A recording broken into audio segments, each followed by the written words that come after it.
পঞ্চম শ্রেণীর পাঠ্য বই পাতাবাহারের প্রথম কবিতা গল্প বুড়ো, কবি সুনির্মল বসু। পাতাবাহার বইয়ের প্রথম ক্লাস, প্রথম কবিতা, প্রথম পাঠ্য বিষয়বস্তু। কবিতার নাম কি? গল্প বুড়ো। কবির নাম সুনির্মল বসু। আমরা আজকে এই প্রথম পাঠ্যে কবিতাটাকে পড়ব, পড়ে বোঝার চেষ্টা করব, তারপর কবিতা মুখস্থ করব। ঠিক আছে? তাহলে আমরা যাই কবিতার প্রত্যেকটা স্ট্যাঞ্জা ধরে ধরে। স্ট্যাঞ্জা মানে কি স্যার? স্ট্যাঞ্জা মানে দেখো 1 2 3 4 5 6, এই 6 লাইনের পরে দেখো একটু ফাঁকা জায়গা রাখা হয়েছে না? তাহলে এই যে 6 লাইন 6 লাইন করে এখানে যেটা আছে এইগুলোকে বলা হয় স্ট্যাঞ্জা। তাহলে কয়টা স্ট্যাঞ্জা পেলাম? একটা, দুটো, পরের পৃষ্ঠায় যাই, এখানে আবার কয় পিস? 2 4 6 8 লাইনে একটা স্ট্যাঞ্জা করেছে। 3টে স্ট্যাঞ্জা পেলাম, এখানে আরেকটা পেলাম, 4টে স্ট্যাঞ্জা পেলাম, আবার নিচে গিয়ে 2 4 6 লাইনে একটা পেলাম, 5টা স্ট্যাঞ্জা। তাহলে আমরা আজকে 5টা স্ট্যাঞ্জাই পড়ে ফেলবো তো? বেশ। কবিতাটা ছন্দের কবিতা, মিলের কবিতা, মিল করে করেও পড়তে হবে এবং তার অর্থ বুঝতে হবে। তাহলে প্রথমে কি বলেছে? বইছে হাওয়া উত্তুরে, গল্প বুড়ো থুত্থুরে, চলছে হেঁটে পথ ধরে, শীতের ভোরে সত্তরে, চেঁচিয়ে যে তার মুখ ব্যথা, রূপকথা চাই রূপকথা। তাহলে এই প্রথম স্ট্যাঞ্জা আমরা যেটা পড়লাম এটার অর্থ কি? যে বইছে হাওয়া উত্তুরে, মানে উত্তর দিক থেকে যখন হাওয়া এরকম বয়ে আসে সেই হাওয়াটার নাম হয় উত্তুরে হাওয়া। তাহলে বইছে হাওয়া উত্তুরে, উত্তর দিক থেকে হাওয়া বয়ে আসছে। আর সেই যখন উত্তরে হাওয়া বইছে অর্থাৎ শীতকাল, শীতের সময় উত্তরে হাওয়া যখন বইছে তখন গল্প বুড়ো থুরথুরে, থুরথুরে মানে ভীষণ বুড়ো, যে থরথর থরথর করে কাঁপে, এরম করে যারা, তাদের বলা হয় থুরথুরে বুড়ো। তাই গল্প বুড়ো বলে যে বুড়ো আছে যাকে নিয়ে আমাদের আজকের কবিতা, সেই গল্প বুড়োর অনেক বয়স, তিনি থুরথুরে। থুরথুরে দিয়ে আমরা কি বুঝলাম? যে সেই বুড়োর বয়স অনেক বেশি। চলছে হেঁটে পথ ধরে, ওই উত্তুরে হাওয়ার মধ্যে থুরথুরে বুড়ো পথ ধরে হেঁটে চলেছে, শীতের ভোরে সত্তরে। এতক্ষণ পরে বুঝলাম এটা শীতকাল, কিন্তু প্রথমেই তো উত্তরে হাওয়া দিয়ে বুঝে গেছি শীতকাল।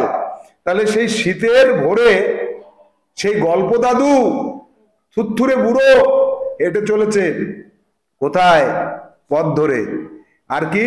শীতের ভোরবেলায় সত্তরে চলেছে। সত্তরে মানে তাড়াতাড়ি, জোরে জোরে, জোরে জোরে চলছে। সত্তর মানে তাড়াতাড়ি করো।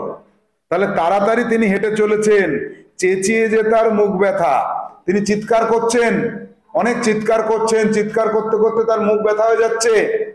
কি বলছেন চিৎকার করে? তিনি চিৎকার করে বলছেন রূপকথা চাই রূপকথা। রূপকথা বলতে বুঝি আমরা গল্প। তিনি গল্প বিক্রি করে বেড়াচ্ছেন। মানে অ্যাকচুয়ালি এই কবিতায় গল্প বিক্রি তো কেউ করে না, এটা আজগুবি জিনিস, তাই না? বাচ্চাদের মন ভোলানোর জন্য আজগুবি জিনিস বলতে হয়, তাই রূপকথা বিক্রি করে বেড়াচ্ছেন তিনি, গল্প বিক্রি করে বেড়াচ্ছে। এরকম তো হয় না কখনো। তাই আমরা এখানে এটা বুঝবো যে এটা বাচ্চাদের মনটাকে কাল্পনিক জগতে নিয়ে যাওয়ার জন্য একটা আজগুবি ঘটনাকে আমরা দেখতে পাবো এই কবিতার মধ্যে দিয়ে। এই আজগুবি জিনিসেরও প্রয়োজনীয়তা আছে আমাদের জীবনে।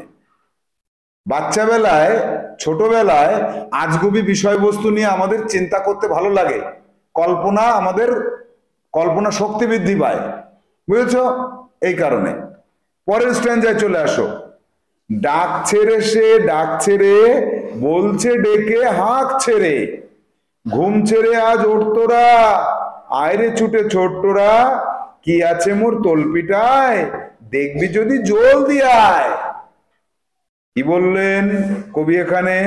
কবি বলছেন ডাক ছেড়ে সে ডাক ছেড়ে, ডাক ছেড়ে মানে জোরে জোরে, আয় আয় রূপকথা। রূপকথা চাই। এই যে জোরে জোরে ডাকছে না, এই জোরে জোরে ডাকাকে হাঁক ছেড়ে বলে অথবা ডাক ছেড়ে বলে। তাহলে তিনি ডাক ছেড়ে ডাকছে, বলছে ডেকে হাঁক ছেড়ে, তিনি জোরে জোরে হাঁক ছেড়ে ডাকছেন, বলছেন হাঁক ছেড়ে ডাকছে যে ঘুম ছেড়ে আজ ওঠ তোরা, হাঁক ছেড়ে। এমনি যদি এরকম বলতো ঘুম ঘুম ছেড়ে আজ ওঠ তোরা, এটা কি জোরে হলো? হাঁক ছেড়ে যখন ডাকবে তখন কেমন হবে? ঘুম ছেড়ে আজ আট তোরা, আয় রে ছুটে চোট তোরা। এই যে হাঁক ছেড়ে ছেড়ে তিনি ডাকছেন, ডেকে বলছেন ঘুম থেকে উঠে পড়ো, ছোট্টরা ছুটে চলে আসো, কি আছে মোর তলপিটায়, মোর মানে আমার, আমার এই তলপি, তলপি কথার অর্থ কি? কাঁধে ঝোলানো একটা থলে।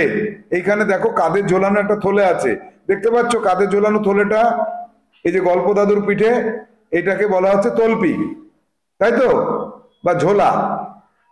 মোর তলপি, মোর মানে এই যে মোর তলপি কথার অর্থ কি? মোর কথার অর্থ হচ্ছে আমার, আমার তলপিটায়, এই যে ঝোলাটায়, এই তলপিটায় মানে ঝোলাটায়, তাহলে আমার তলপিটায় কি আছে তোরা যদি দেখবি তাহলে জলদি আয়, জলদি মানে জল, জল দি মানে দিই, জল দিয়ে দিয়ে আসবো, জল দিতে দিতে আসবো না, জলদি একটা হিন্দি শব্দ, এই কথার অর্থ হচ্ছে তাড়াতাড়ি। জলদি কথার অর্থ কি? তাড়াতাড়ি। তাহলে যদি তোরা দেখতে চাস আমার এই ঝোলাটার মধ্যে কি আছে, তাহলে জলদি চলে আসো, তাড়াতাড়ি চলে আসো, ছুটতে চলে আসো, ঘুম থেকে ওঠো, উঠে ছুটে ছুটে চলে আসো আমার কাছে, কারণ আমি তো ভোরবেলায় বেরিয়েছি। গল্প দাদু কখন বেরিয়েছে? ভোরবেলায় বেরিয়েছে। পরের স্ট্যান্ডায় যাব, 3 নম্বর স্ট্যান্ডায় কি আছে দেখি। কাঁধের উপর এই ঝোলা, গল্প ভরা মন ভোলা, দত্তি দানব যক্ষরাজ, রাজপুত্তুর পক্ষীরাজ, মন পবনের দ্বারখানা, আজগুবি সব কারখানা, ভর্তি আমার তলপিটায়, দেখবি যদি জলদি আয়, জলদি আসে পড়ো। তাহলে পুরোটা আবার পড়ি ছোট ছোট করে। কাঁধের উপর এই ঝোলা, ঝোলা মানে যেটা একটু আগে বললাম দাদুর কাঁধে কি ছিল? দাদুর কাঁধে এই যে ঝোলা ছিল না, এই ছবিতে দেখতে পাচ্ছ ঝোলা, এই যে পরের পৃষ্ঠায় আছে, দাদুর কাঁধে ঝোলা রয়েছে না? হ্যাঁ, এই যে ঝোলাটা, কাঁধের উপর এই ঝোলা, গল্প ভরা মন ভোলা, মানে এই ঝোলার মধ্যে হাজার হাজার গল্প ভরা রয়েছে, আমার প্রচুর গল্প ভরা রয়েছে। কি ভরা রয়েছে? গল্প। সিদ্ধারা সোজা করে বসবে সবাই। তাহলে এই ঝোলার মধ্যে গল্প ভরা রয়েছে, মন ভুলে যাবে, মন ভোলানো গল্প, মানে যে গল্প শুনলে মন উদাস হয়ে যায়, খুবই ভালো লাগে, তাকে কি বলে? মন ভোলা। দত্তি দানব যক্ষীরাজ, দৈত্য, ছোটবেলার গল্পে তোমরা পড়েছো না, শুনেছো না ঠাকুমার কাছে? গল্প মানে কি হবে? দৈত্য থাকবে, বিরাট বড় দৈত্য, দানব থাকবে, যক্ষীরাজ মানে একটা দেবতা, ধনরত্নের দেবতা যক্ষীরাজ, রাজপুত্তুর মানে রাজার ছেলে, পক্ষীরাজ মানে ঘোড়ার ডানা থাকবে, সেই ডানায় করে ঘোড়া ছুটে ছুটে চলবে, তাই না? সেই পক্ষীরাজে করে রাজপুত্তুর চলবে রাস্তা দিয়ে, আকাশ দিয়ে। এই সব কিছু মন পবনের দ্বারখানা। মন পবন আর একটা গল্পের নায়ক, সে হয়তো দ্বার বাইতো, এই মন পবনের দ্বার, এই সব কিছু, অর্থাৎ এই যে কথাগুলো বলছে, দত্তি দানব যক্ষীরাজ, রাজপুত্তুর পক্ষীরাজ, মন পবনের দ্বার, এই সব কিছু মিলিয়ে আজগুবি সব কারখানা, মানে সব আজগুবি জিনিসে ভরা, যার কোনো অর্থ নেই, মানে অর্থহীন বিভিন্ন রকম গল্প, তাকে আজগুবি গল্প বলে। এই আজগুবির কারখানা কোনটা? আমার ঝোলাটা, আমার তলপিটা। তাহলে আজগুবির কারখানা কোনটা? কোনটা কারখানা? তলপিটা, ঝোলাটা, ঝোলাটা হচ্ছে আজগুবির কারখানা। কোনটা? তলপিটা। ভর্তি আমার তলপিটায়, এই যে আজগুবির যে কারখানা, হাজার হাজার বিভিন্ন রকম আজগুবি জিনিসপত্রে ভরা, এই জিনিসটা আমার তলপিটায় ভর্তি আছে। তোরা যদি দেখতে চাস জলদি আয়, ছুটে আয়, তাড়াতাড়ি ছুটে ছুটে চলে আসো, কোনো লেট করবে না। এরপরে যাব আমরা 4 নম্বর প্যারা, 4 নম্বর অনুচ্ছেদ, স্ট্যাঞ্জা।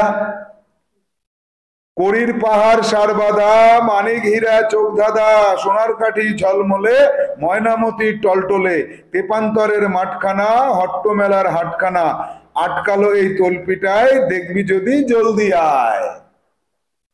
কি বলছেন কবি?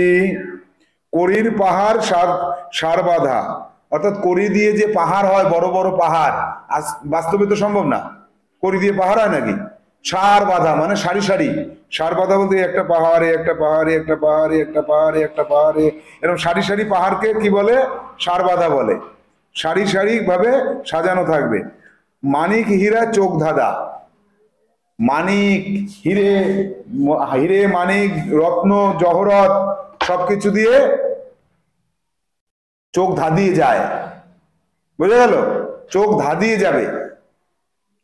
সোনার কাঠি ঝলমলে, সোনার কাঠির উপর কাঠি যেগুলো রাজকন্যাকে ঘুম পাড়ানো হয়, সেইটা ঝলমলে, সোনা তো ঝলমল ঝলমল করে। আর কি? ময়নামতি টলটলে, ময়নামতি টলটলে মানে ময়নামতি নিশ্চয়ই কোনো একটা নদীর নাম হবে, তার জল টলটলে হতে পারে, অথবা অন্য কিছু হতে পারে, ময়নামতি কোনো একটা গল্পের কিছু হতে পারে। তেপান্তরের মাঠখানা, তেপান্তর মানে বিরাট বড় মাঠ, অনেক বড় মাঠকে গল্পে তেপান্তর বলা হয়। তাহলে সেই তেপান্তরের মাঠ, হট্টমেলার হাটখানা, আবার হট্টমেলা বলে একটা কোনো হাট আছে, সেও গল্প। এই যে বাচ্চাদের যে বিভিন্ন গল্প, এই গল্পগুলো আটকালো এই তল্পিটায়। আগের স্ট্যান্ডায় বলেছে কি কি আছে, আবার এখানেও বলছে কি কি আছে, সেগুলো আটকালো এই তল্পিটায়। তল্পিটার মধ্যে আটকে গেছে, মানে গল্পগুলো সব আছে এই তল্পিটার মধ্যে। দেখবি যদি জলদি আয়, জলদি জলদি চলে আয়, তাড়াতাড়ি এসে পড়ো। এগুলো দেখবা, সোনার কাঠি, রূপোর কাঠি, মানিক হীরা, কড়ির পাহাড়, ময়নামতি, তেপান্তরের মাঠ, হট্টমেলার হাট, এগুলো যদি দেখতে চাও, এসব আমার তল্পিটার মধ্যে আছে। চলে আসো তাড়াতাড়ি, জলদি জলদি জলদি ছুটে আসো। এরপরে যাব লাস্টের প্যারায়, 5 নম্বর প্যারা। কেশবতী নন্দিনী এই থলেতে বন্দিনী, শীতের প্রহর, শীতের প্রখর প্রত্যুষে, আসবে না সে শত্রুষে, ভাঙবো তাদের মূর্খতা, বলবো না কো রূপকথা। এইটা হচ্ছে একদম লাস্টে কবি কি বলেছেন, গল্প দাদু বলছে কেশবতী নন্দিনী এই থলেতে বন্দিনী। নন্দিনী বলে যে কেশবতী, কেশবতী কথার অর্থ কি? কেশ কথার অর্থ কি জানো? কেশ কথার অর্থ হচ্ছে চুল। আর চুল, অনেক বড় বড় চুল যে রমণীর থাকে, তাকে বলে কেশবতী। তাকে কি বলে? কেশবতী। কাকে বলে? যার মাথায় চুল অনেক থাকে, না যার মাথায় টাক পড়া থাকে? যার মাথায় অনেক চুল থাকে তাকে কি বলে? কেশবতী। আর সেই কেশবতীর নাম কি? নন্দিনী। এই একটা গল্পের চরিত্র। তাই বলছে কেশবতী নন্দিনী আমার এই থলেতেই বন্দিনী, তল্পিতে। তল্পি মানে থলে, তাহলে এই থলেতে বন্দিনী, বন্দিনী মানে আটকে আছে, বন্দি করে রেখেছি মানে আটকায় রাখিছি। এই ঘরের মধ্যে এখন যদি সন্দীপে রেখে বাইরেতে দরজা বন্ধ করে দিই, তাহলে ও বন্দি হয়ে যাবে। আর কেশবতী যে নন্দিনী, সে তো মেয়ে, তাই তাকে বন্দি বলা হচ্ছে না, বন্দিনী বলা হচ্ছে। তাহলে কেশবতী নন্দিনী আমার এই থলেতে আটকানো আছে। শীতের প্রখর প্রত্যুষে, শীতের প্রখর প্রত্যুষ মানে ভীষণ ঠান্ডা, ভীষণ ঠান্ডা শীত, প্রখর শীত পড়েছে। প্রত্যুষ মানে সকাল, সেই শীতের, প্রচন্ড শীতের সকালে আসবে না সে যে শত্রু, সে যে আমার এই তল্পিটা দেখতে আসবে না, গল্প শুনতে আসবে না, সে ভালো না, সে শত্রু আমার। যে বন্ধু, সে শীতের মধ্যে কাঁপতে কাঁপতে ছুটে আসবে। কেন? কারণ গল্পগুলোও তো শীতের মধ্যে কাঁপতে কাঁপতে এসেছে। তাহলে তাকে ভালোবেসে আসতে হবে না? গল্পকে ভালোবাসতে হবে, সেই দাদুকে ভালোবাসতে হবে, এই দাদুকে ভালোবাসতে হবে, গল্প ভালোবাসতে হবে। কি কি ভালোবাসতে হবে? এক হচ্ছে দাদুকে ভালোবাসতে হবে, গল্পকে ভালোবাসতে হবে। তাহলে শীতের ভোরে, প্রখর শীতের মধ্যেও সে চলে আসবে। আর যে আসবে না সে শত্রু, আর যে আসবে না সে শত্রু। বন্ধু, বন্ধু না সে, সে হচ্ছেন শত্রু। ভাঙবো তাদের মূর্খতা, বলবো না কো রূপকথা। এই যে মূর্খ মানে যে বোঝে না, যে কম বোঝে, তাকে মূর্খ বলা হয়। তাহলে তাদের মূর্খতা ভেঙে ফেলবো, বলবো তোমাকে রূপকথা বলবো না, আমি সারা জীবন মূর্খ থাকো। যে রূপকথা শোনে তার মধ্যে চিন্তা শক্তি বাড়ে। এই যে রূপকথা মানে, রূপকথা কথার অর্থ জানো? রূপকথা সমান সমান হচ্ছে গল্প। আর গল্প শুনলে কি হয়? কল্পনা হয়। কল্পনা মানে চিন্তা, কল্পনা হলে কি হয়? চিন্তা শক্তি বাড়ে, চিন্তা শক্তি বেড়ে যায়। তাহলে মানুষ যত বড় হয় তার চিন্তা শক্তি যত বড় হতে থাকে, বেশি হতে থাকে, তত সে বুদ্ধি বাড়ে তার। তাহলে তার মূর্খতা, আর যদি এটা না থাকে, চিন্তা শক্তি না থাকলে তাকে কি বলা হয়? মূর্খ। তাহলে তার মূর্খতা ভাঙবো আমি কিভাবে? তাকে মূর্খই করে রাখবো, ওর রূপকথা বলবো না। আর যদি আসো তাহলে মূর্খতা তাড়িয়ে দিয়ে তার মধ্যে চিন্তা শক্তি বাড়াবো। এটাই কে বলতে চেয়েছেন? গল্প দাদু। অর্থাৎ অর্থাৎ আমরা কি বলতে পারি এখানে? অর্থাৎ কথার অর্থ হচ্ছে এই যে কবিতাটা আমরা পড়লাম, এই কবিতা থেকে আমরা শিখলাম কি? শিখলাম আমরা শিখলাম গল্প, গল্প বা রূপকথা। এগুলো শিশুদের অবশ্যই শোনা উচিত। শুনলে কি হবে?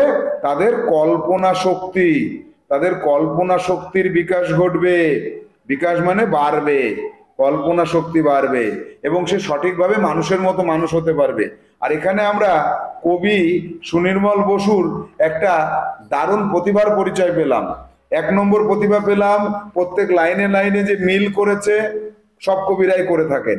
দ্বিতীয়টা হচ্ছে যে কত ধরনের বাচ্চাদের কবিতা গল্প আছে, সে সবকিছু তিনি এক জায়গায় করেছেন। দেখো এই যে এই দত্তি দানব, যক্ষীরাজ, রাজপুত্তুর, পক্ষীরাজ, মন পাবন, আজগুবি, কারখানা, তারপরে আছে করির পাহাড়, মানিক হীরা, সোনার কাঠি, ময়নামতি, তেপান্তরের মাঠ, হট্টমেলার হাট, কেশবতী নন্দিনী, এই যে এত কিছু বাচ্চাদের গল্পের মধ্যে পাওয়া যায়, এই সব কিছুকে একত্রে এক জায়গায় তিনি নিয়ে এসেছেন।